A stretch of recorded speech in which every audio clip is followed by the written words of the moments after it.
dia, queridos amigos do Devocional Intimidade. Estamos juntos mais uma vez, mais uma quarta-feira em Palavra Rema. Continuamos estudando o DNA de Deus. Nós vamos juntos até às 8h30 da manhã pelo canal 6 da Via Cabo e também pelo nosso site tvmca.com.br. Você que quer conversar com a gente, deixar aí, quem sabe, a sua dúvida, a sua pergunta acerca do tema que nós estamos estudando aqui no Palavra Rema todas as quartas-feiras, pode enviar para o devocionalintimidade@tvmca.com.br. Nós estaremos prontos a responder aquelas dúvidas que há no seu coração acerca desse tema. Eu, pastor Evaldo, nesta manhã, vamos juntos com você ministrar ao coração de Deus, ministrar ao Espírito Santo de Deus as verdades eternas contidas na Bíblia Sagrada. É só um minutinho e a gente já volta.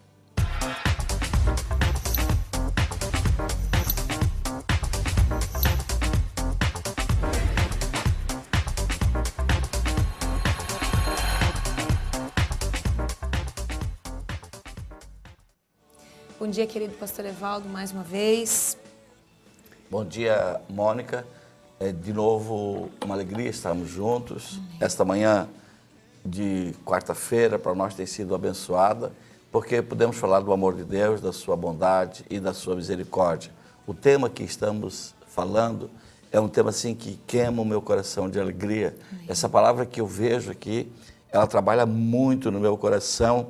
E eu tenho sempre assim, a impressão de que a gente não conseguiu passar aquilo que recebeu, porque o que a gente recebeu foi tão grande e recebeu com tanto entusiasmo, que a impressão que eu tenho é que a gente não consegue passar com a grandeza que Deus nos mostrou. Claro que não conseguimos mesmo, mas o Deus que fez o milagre na nossa vida, nos mostrando, nos revelando, também pode fazer com você, querido telespectador, que você sinta esse gozo, essa graça, esse favor de Deus na sua vida, através dos textos que nós estamos conversando nesta manhã.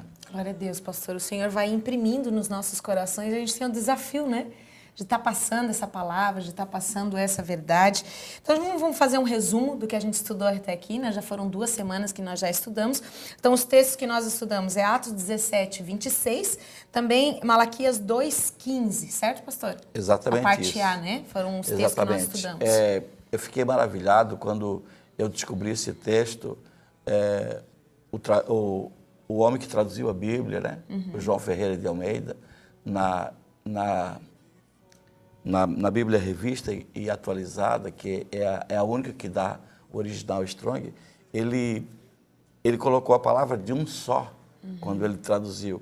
E ele esqueceu de colocar de um sangue. Ele não viu, na tradução, ele não trouxe a palavra sangue e ela ficou escondidinha ali.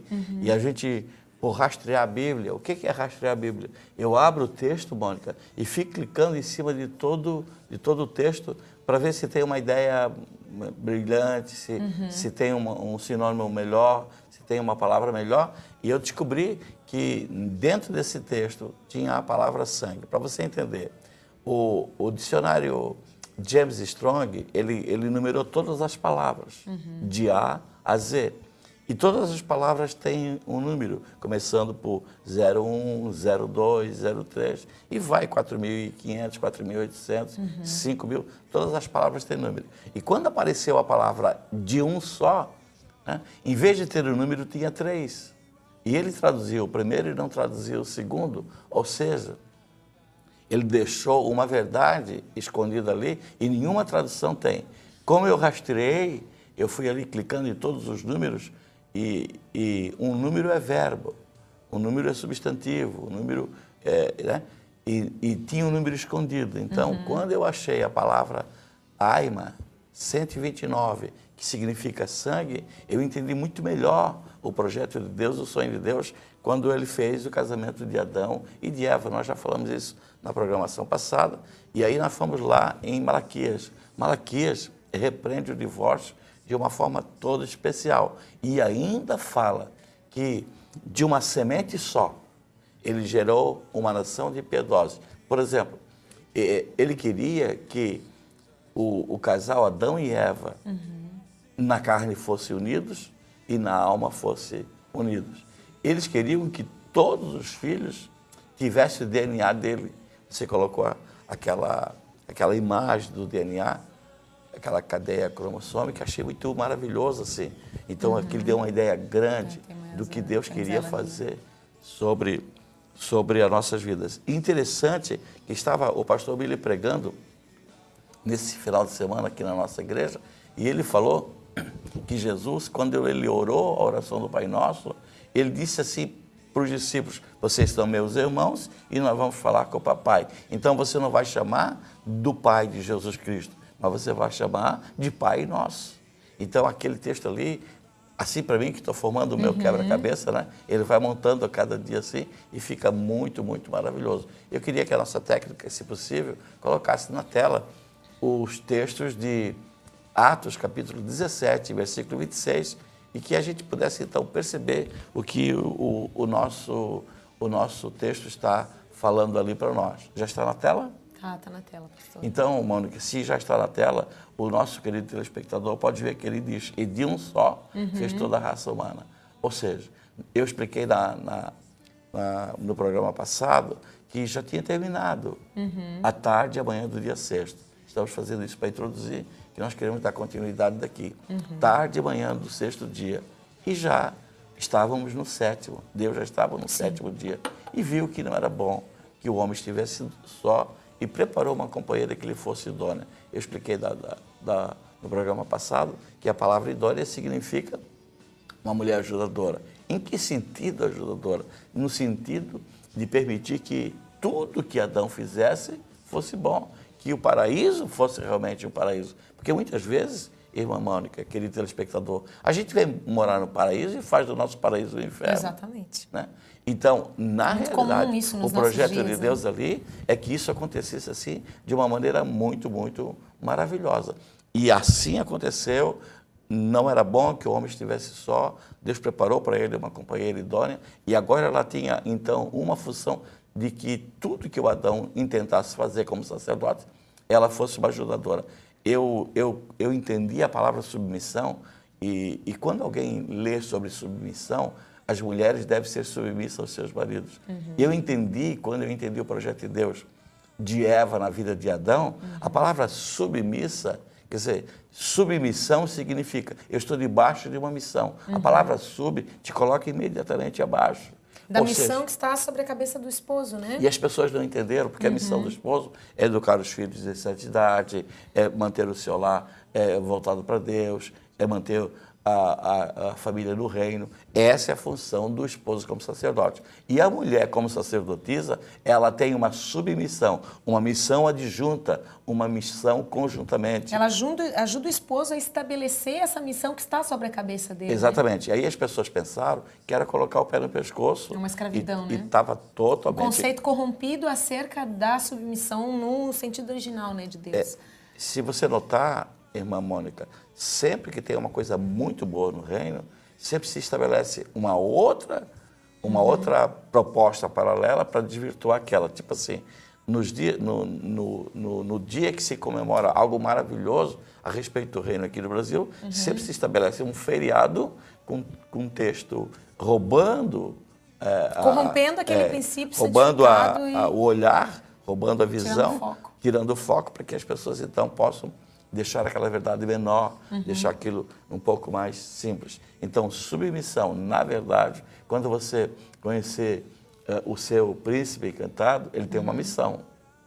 E a missão dele é levar a família à igreja, a família de volta para o céu. E você vai ter que fazer tudo para colaborar, para que aconteça muito, muito bem isso. Eu tenho notado em famílias, inclusive cristãs, que o marido dá um ponto de vista para os seus filhos e a mulher discorda na frente deles. Claro que pode discordar se for necessário, às vezes o ponto de vista está equivocado, mas nunca deve tirar a autoridade do seu sacerdote, do seu marido, na presença dos filhos. Então, uma família que é composta por 5 pessoas, o casal e mais 3 meninos, e às vezes o pai coloca um ponto de vista e a mãe diz: eu não acho que não é assim, você não sabe nada. Aí você começa a criar uma divisão dentro do próprio lar. E os próprios filhos, às vezes, eles olham isso e dizem: o que eu vou seguir? Né? Por onde eu vou caminhar? E quando acontece ainda, Mônica, de que o pai vai numa igreja e a mãe vai numa outra igreja, aí o conflito é muito maior. Então lembre-se, a esposa submissa é aquela que colabora em tudo para que seu marido tenha sucesso no seu ministério sacerdotal, que é levar a sua família de volta para o céu. Mostra que a responsabilidade de levar a família ao céu é algo muito particular da vida do homem, e a mulher, então, deve fazer tudo para colaborar para que isso aconteça. Então, a missão está sobre o homem, ela é consolidada junto e através da mulher, então a gente constrói esse altar para Deus, né? E até a gente já está indo para os minutos finais desse bloco, mas eu me recordo que no texto de Malaquias que nós lemos, a palavra fala então, o objetivo de Deus é construir uma geração de piedosos, sempre foi o sentido original de Deus, ou seja, nós estamos estabelecendo essa geração sobre os nossos filhos. O que nós estamos vendo na família hoje não é o sonho de Deus. Exatamente. Então, um conceito corrompido, né? Irmã Mônica, quando eu olho para as coisas de Deus, eu sempre me olho também como alguém que está muito abaixo daquilo que é o sonho de Deus. Aí você vai dizer assim, mas se você é pastor e você está muito abaixo, é que o nível de Deus é um nível muito alto. O nível de santidade de Deus é um nível muito alto. O nível de plano para a nossa vida é um nível muito alto. E quando a gente vê o projeto de Deus e a gente vê onde Ele gostaria que nós chegássemos, a gente sempre se sente miserável, a gente sempre se sente aquém, mas o bom é que você saiba o alvo, porque se você souber o alvo, você sabe para onde está indo. É muito bom que você conheça o alvo de Deus. O alvo de Deus para você, querido, que é aqui da família MCA, você que é telespectador desse canal de televisão, o alvo do Senhor é que você tenha uma vida em santidade, uma vida em família, e o sonho de Deus é que isso aconteça e que a sua família volte a morar novamente com Ele lá nas mansões celestiais. Amém, glória a Deus. Então você não sai daí, é só um minutinho, a gente já volta, hoje a gente vai concluir, né, o DNA de Deus. Então é só um minutinho, é tempinho de você tomar uma aguinha, tomar o teu cafezinho, a gente já volta.